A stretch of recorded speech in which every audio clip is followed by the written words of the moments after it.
नमस्ते। सम्बन्धको कुरा आउने बित्तिकै एउटा प्रश्न सधैँ अगाडि आउँछ। एउटा यस्तो प्रश्न जसमाथिको बहस सायद कहिल्यै सकिँदैन। आखिर महिलाहरू के चाहन्छन्? आउनुहोस् आज यही विषयमा अलिकति गहिरिएर हेरौँ। के उनीहरूलाई पैसा चाहिन्छ वा एउटा असल माया गर्ने मन? समाजमा चल्ने धेरैजसो बहस हो यही दुई कुरामा आएर ठोक्किन्छ। समाजमा अक्सर एउटा एकदमै सरल कथा सुनाइन्छ, होइन? कि महिलाहरूलाई उनीहरूको चाहनाको आधारमा दुई समूहमा छुट्याउन सकिन्छ। तर के यो साँच्चै यति सजिलो छ त? ल, यही धारणालाई अलि नजिकबाट निहालौँ। हेर्नुहोस् न, एकातिर छ पैसा, सुविधा र सुरक्षाले भरिएको बाटो, अनि अर्कोतिर छ माया, सम्मान र इज्जतले बनेको सम्बन्धको बाटो। समाजको आँखामा त यी दुई बाटोहरू एकदमै फरक देखिन्छन्।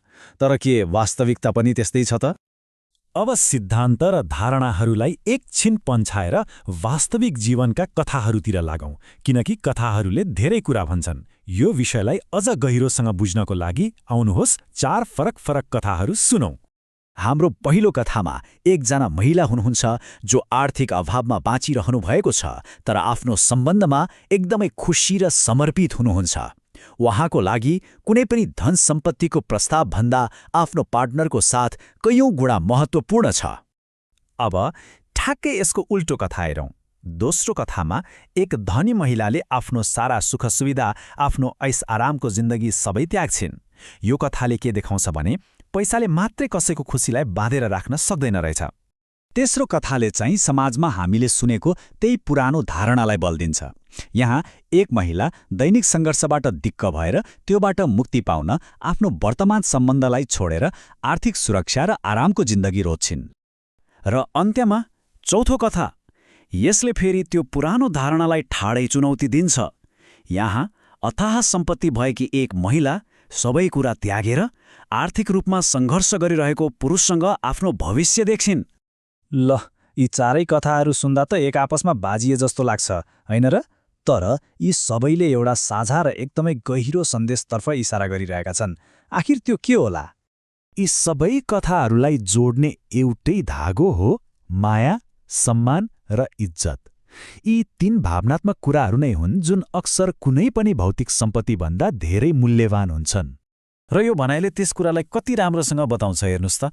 साँचो सम्मानले कुनै पनि ठूलो महल वा भौतिक सुखलाई जित्न सक्छ।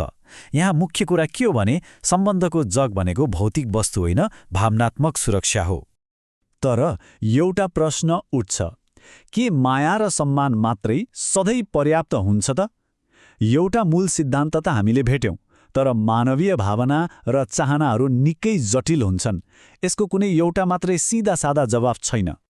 वास्तविकतामा प्राथमिकताहरू मान्छेपिच्छे फरक हुन्छन्। कसैको लागि रूपभन्दा समझदारी ठूलो कुरा होला, त कसैलाई जीवनमा सबै कुराको सन्तुलन चाहिएला।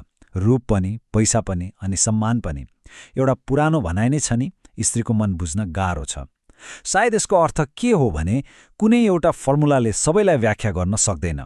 सबैभन्दा महत्त्वपूर्ण कुरा त एक अर्काको व्यक्तिगत चाहनालाई बुझ्ने कोसिस गर्नु नै हो। त्यसो भए यी सबै कुराहरू सुनेपछि अब के लाग्छ? के यो बहस साँच्चै पैसा र मनको मात्रै हो वा योभन्दा पनि गहिरो हरेक व्यक्तिको आफ्नो परिस्थिति, सपना र सुरक्षाको खोजीको कथा हो? यही प्रश्नमाथि विचार गर्न छोड्दै आजको लागि बिदा चाहन्छु। नमस्कार।